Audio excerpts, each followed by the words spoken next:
when parents, are going, well, hey, I want them to drink in front of me, I want them to build that tolerance so they don't become out of control when they're in college and they're not under our roof. And so that's a big myth. And so getting back to how do you step into the messy middle and don't become passive, which we see a lot of people becoming passive, and we're not judging passivity. It's just, hey, let's name it.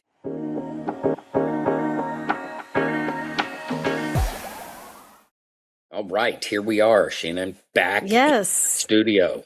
Yes, back from California. I love our studio. Our studio. It's our house. Yes. Our studio is our house. I'm in the kitchen. You're in your office. Yes. I like the lighting. Everything about it is good. Well, it's good. It's kind of sunny outside and hot. But that's okay. So we are back at it, and we have our dogs on their way home, our dog, and then we're going to babysit the grand dog for a while. Yeah. Well, and it's so his dad, our son, can work and get started on a job and get settled. So that'll be good. It'll be fun. Yes. And it's interesting. We have 2 boys, and so we're getting ready to have our 2 dogs, our dog and our son's dog. And man, it's just like having a couple kids. It's different personalities. Yes. And we should be right in the thick of summer. And so for parents, I would get to about, I always said it was like July 25th. And I was like pieced out. I mean, it was like summer needs to be over. All of the running around, do the sports camps and the vacations and the trips and the clinics and the summer reading, for heaven's sakes. That was always so brutal because the boys just didn't get it. And then you'd have to scramble and finish the summer reading. But by about July 25th, so we're at July, by the time this airs, it'll be mid-July. I think parents of young kids have for sure, they're ready for the school routine and everything to get back. I think we can talk a little bit about, my friends that have recent high school graduates that are going to college in August are losing their minds. So you think when you have young toddlers and kids, you think, ooh, this is just going to get easier and easier and easier as they get more independent. And then you hit summer after high school graduation and I think maybe God designed it that way because you're ready to kick them out of the house. You're just like, take all your independence, your adulthood and your freedom and take that all and go. Well, and we were, with our oldest, who's 27 now, we weren't given that luxury of June, July, August, ready for him to go off to college. He literally graduated May 27th. We drove him to Austin on May 28th because he had to start practice.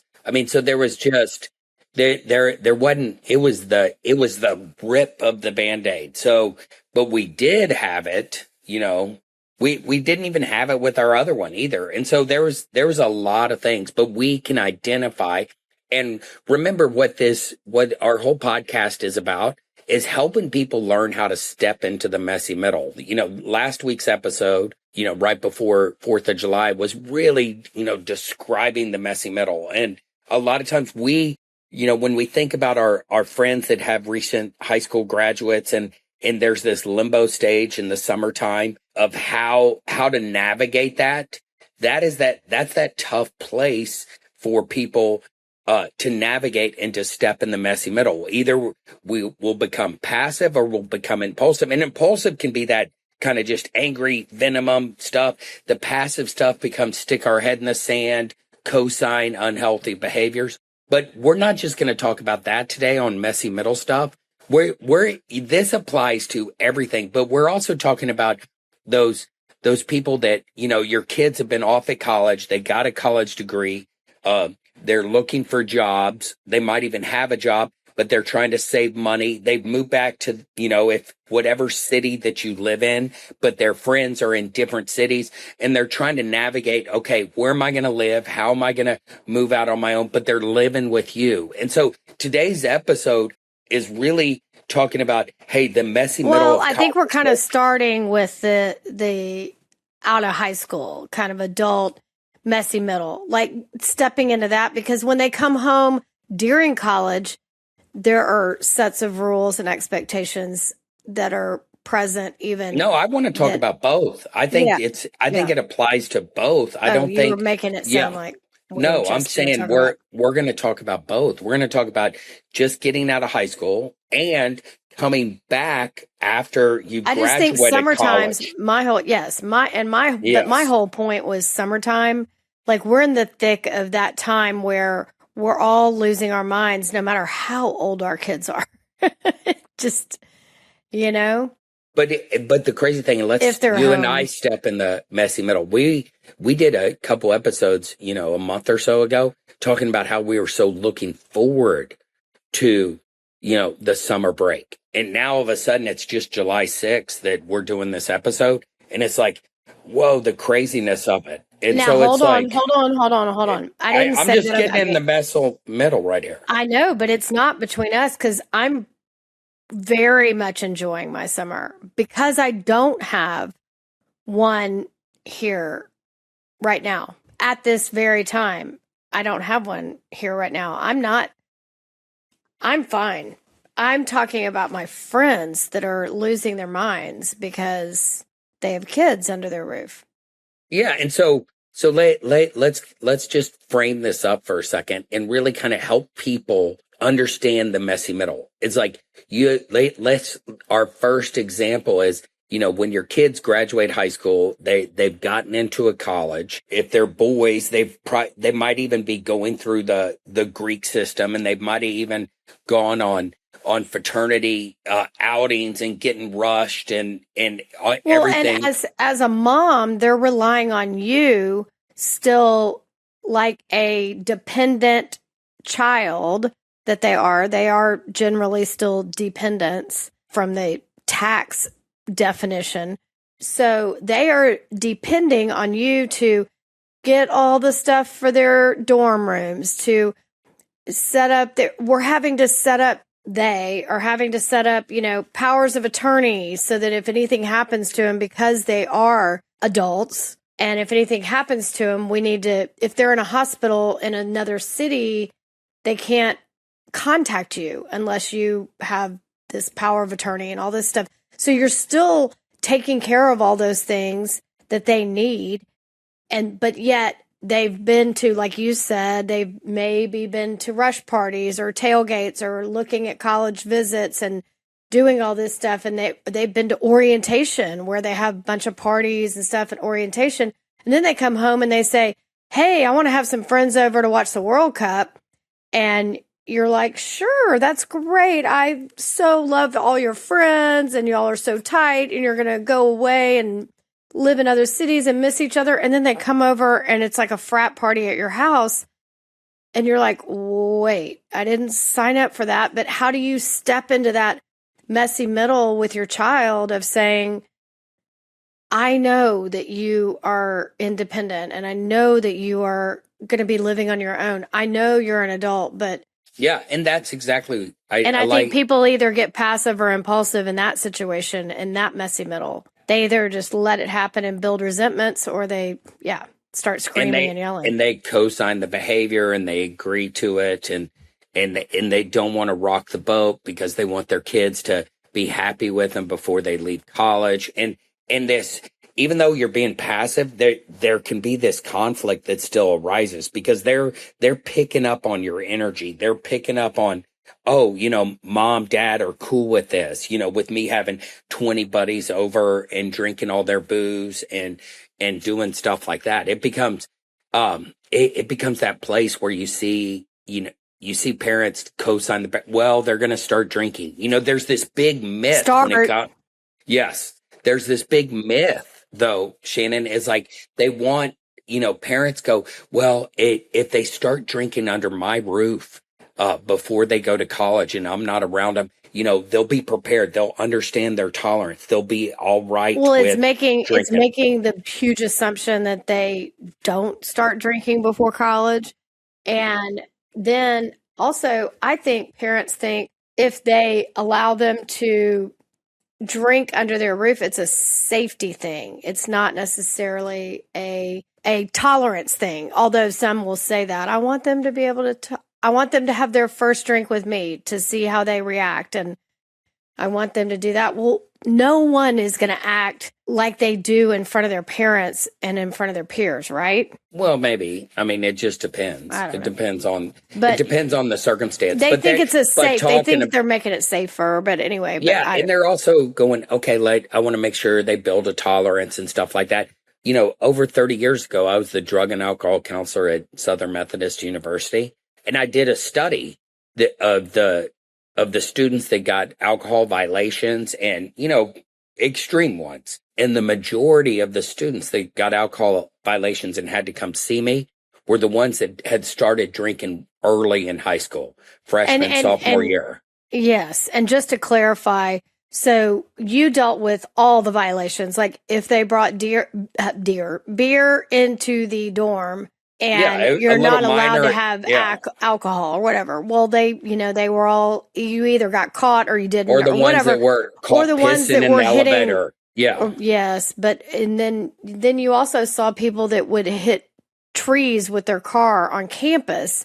And for whatever reason, campus police would be involved and not the Dallas police. But so I had those extremes. And so when parents, are going, well, hey, I want them to drink in front of me, I want them to build that tolerance so they don't become out of control when they're in college and they're not under our roof. And so that's a big myth. And so getting back to how do you step into the messy middle and don't become passive, which we see a lot of people becoming passive, and we're not judging passivity. It's just, hey, let's name it. It's the passivity can be a paralyzation. I mean, I, as a mom, have been paralyzed by how to discipline, confront, make happy, my adult children. It's a little easier to manipulate and kind of control, I guess, a toddler, like to kind of behave the way you want them to behave, or you can just take them out of situations and you don't have to put them in situations. But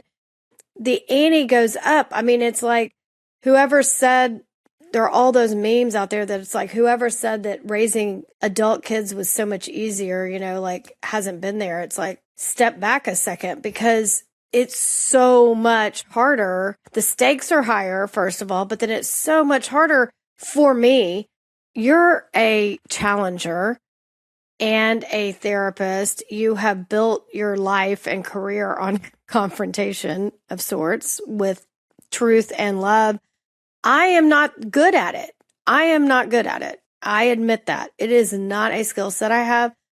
So when you think about how to manage that, I get just being paralyzed by passivity and just saying, okay, I'm going to white knuckle it. Somebody asked me what white knuckling meant the other day on vacation. I was like, they could just be white knuckling it. And they were like, what does that mean? I was like, I thought everybody knew what that meant. Gripping real tight to where your knuckles turn white. Just let me get through this summer, and then they're out of sight, out of mind when they are likely indulging in more dangerous behavior out of your sight. But anyway, so it's interesting. So being passive, but let's also talk about being impulsive.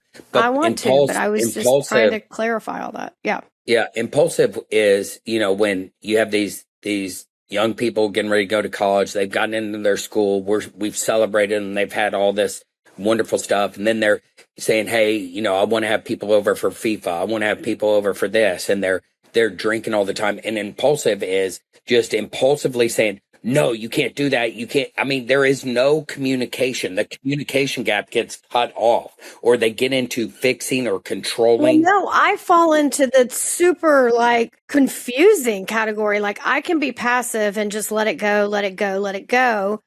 And then they come over and they're like swimming, they're diving into the pool and they're drinking and they're watching, World Cup, and they're playing poker and they're gambling and they're fighting because somebody lost money and didn't bring money and blah, blah, blah. And then they're just like, and then they're, just like running through the house and somebody slips and falls. Like, it's just so much chaos. Then I get impulsive and just say, everybody out, get out, and then it leaves my child super confused because I wasn't strong enough to step into the messy middle and have some boundaries and say, you know what, this is not how we're going to do it. If you have people over, this is how it's going to roll out. You're not going to swim if you're drinking, blah, blah, blah, whatever. I mean, if I was strong enough and wasn't just passive and could step into that conversation with my adult child and say, here are the reasons, then there would be a respectful, mutual conversation in the messy middle, and it would alleviate all this angst for me, white knuckling through the summer, and then also the impulsive anger that's like, everybody out, just kicking everybody out. And then you're like, Mom, like, wow, you said we could do this. And now you're like freaking out. And so those are the extremes. See, the messy middle, let me remind people, messy middle is to be transparent. It's to be honest. It's to be vulnerable. It's to speak truth in love. It's to hold space, hear what the other has to say, is to be honest. And so that's that fine place that is tough to do. Well, I think those examples that I was giving aren't necessarily extremes. It's what's happened. It's what happens when you decide to avoid the messy middle. Yeah, it's exactly. You just dance around it. You dance around it either way. You take a left turn around it or you take a right turn around it. You're trying to get around it. Yeah. And so this weekend we were in California and it was wonderful. And we're with some of our oldest best friends with their adult children. And when I say adult children, 29, 28, 27, like our son, in their mid 20s. Our son was more on the other son was on the younger side, 22. But then there was this group of young people that had just graduated high school, and I'm sitting there and we're enjoying the 4th of July. And there's this one young man that's parents, came over but weren't really participating. And I'm not passing judgment. I'm just stating the fact of, man, this young man was getting ready to go to college here in August, and he was so inebriated. And he went to our friend's, brand new house.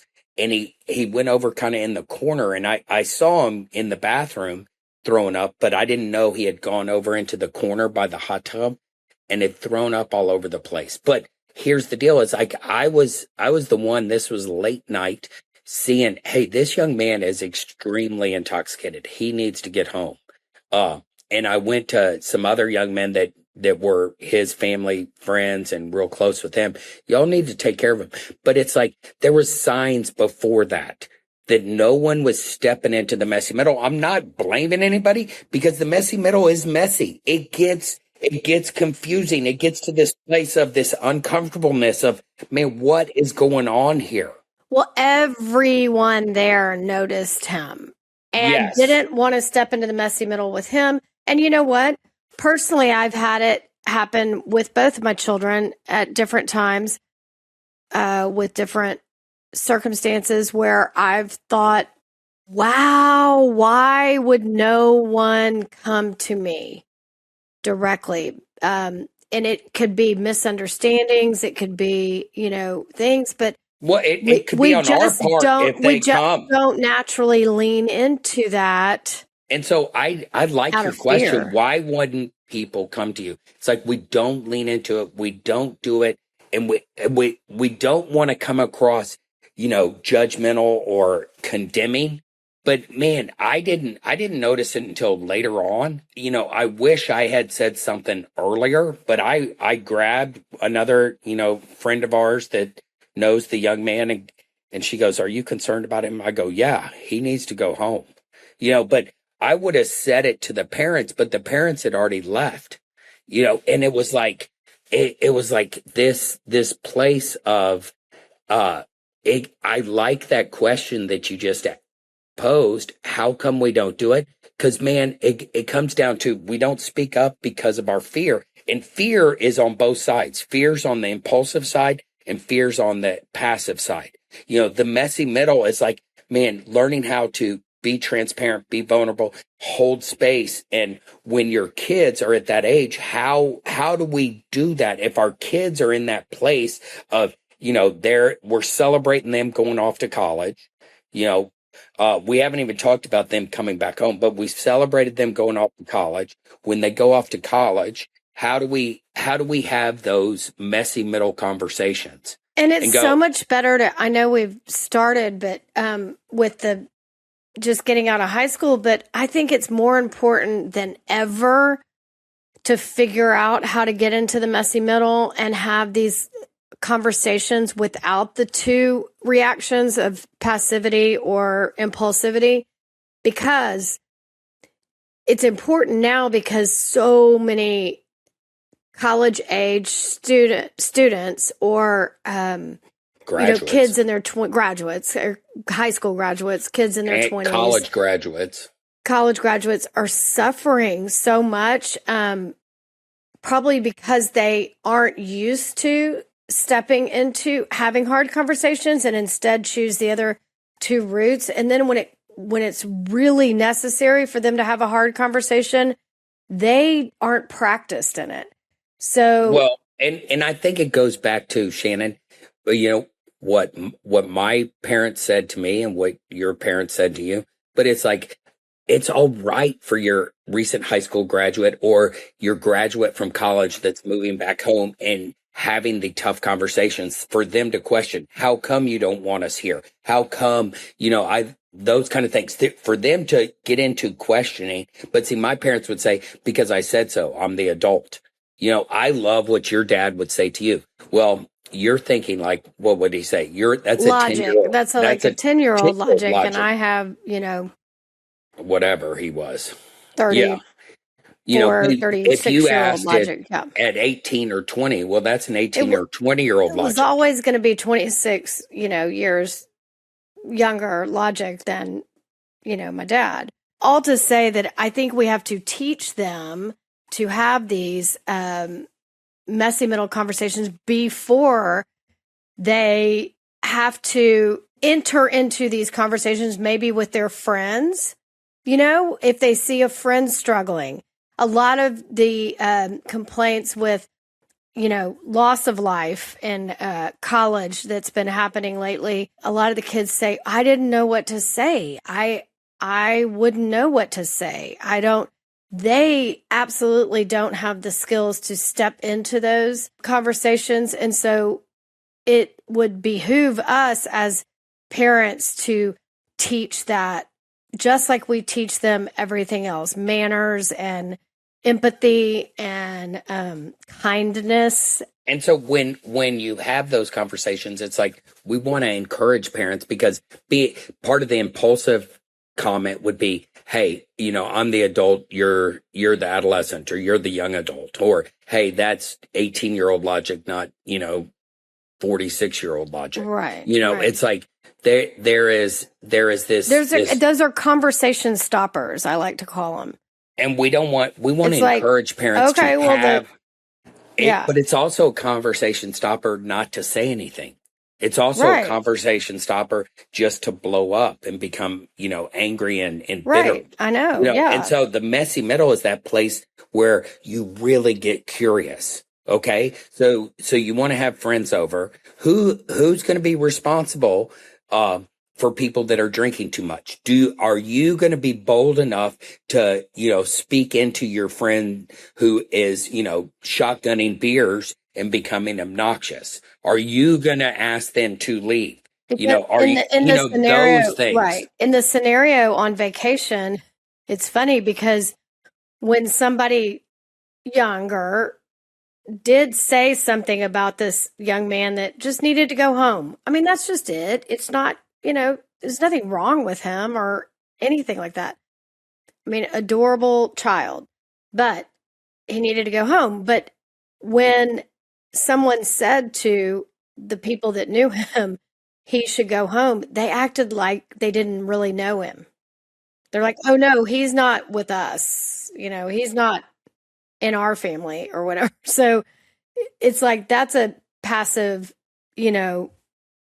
response that if they're taught to say, okay, well, and they didn't want to leave the fun either. They didn't want to have to take him home or whatever. Anyway, but to have a plan in place is a good thing. But that can kind of bring us up to, we've kind of talked about the recent graduate and the college and everything, but then now you have the adult children that still, here we are doing our work on a Monday at 2:15 in the afternoon, and we're working, and our son is coming in. He's been respectful, I'm guessing. I don't know where the dogs are right now, but he brought our dogs home, and he's going to go back to Austin this afternoon. But, it's that kind of, I can't be passive about it. We have to, or impulsive about resenting the fact that he's interrupting my flow and my work. I have to have the conversation beforehand with respect, speaking truth in love, and saying, while you're here, this is how this is going to go down. Yeah. And so you see this, we gave a good illustration for most of the episode about, the recent high school graduates. Well, you have recent college graduates, maybe recent as in like May, but they might have moved back in with you, and they might be living there for a year or 2 years. And so it's like a lot of times is, parents don't get into the messy middle to have conversations about what the expectations are, how to, what's your role moving back into the house, how to respect, what's been happening the last 4 years since you've been off at college. Well, and especially I heard an example recently about a couple of things, but one was from a grandmother who still have input in different things, and her grandchild was living with her boyfriend, and we had a discussion about it because she said, well, I just told her that it was not I didn't approve, and it was not right, and it's not biblical. It's not like she was throwing all these zingers at her. And I go, now, wait a minute. Let's think about this. Do you have, $3,000, $4,000 a month in the city that you're living in to pay for your own place? I'm not condoning or condemning either, or co-signing or co-signing. What I am saying is that her approach was a conversation stopper. What she left her granddaughter with was the idea that her grandmother thought she was a scarlet letter, living in sin, tramp. And that's all she got from the conversation. And I think the grandmother genuinely thought she was moving the needle. Like, I must share this with my granddaughter to impart wisdom instead of just the messy middle is a give and take. Yeah. And the messy middle to that grandmother is going, okay, how, and this is a messy middle question, big time, especially for that grandmother. How did it work with your first husband? Y'all didn't live together. How did that work? How's it going now? It's like, man, I heard someone that's parents said the same thing to their kid, and they had been divorced a couple times, both sets. Hey, you and mom didn't live together, before marriage. How'd that work out? I mean, that was the messy middle that adult child goes, hey, it didn't work out that way. So how? And by the way, yeah, it's an impulsive opinion that you're giving. It's an opinion. It's your opinion, but it's not, respecting where the other's coming from and having open communication and communicating from both sides is like, man, that's a tough question. And so for that grandmother, it's like, how did it work out for you? and it's like, she also kind of wanted to acknowledge that she knew, which is another thing. It's like these, like you want to be baby boomers. Yeah, you want to be a gatekeeper of information or something. Like, Yes. I know, don't think you're getting one over on grandma, because you're not. But Yes, because the baby boomers is like, they have all this wisdom. Age does not mean wisdom. Right.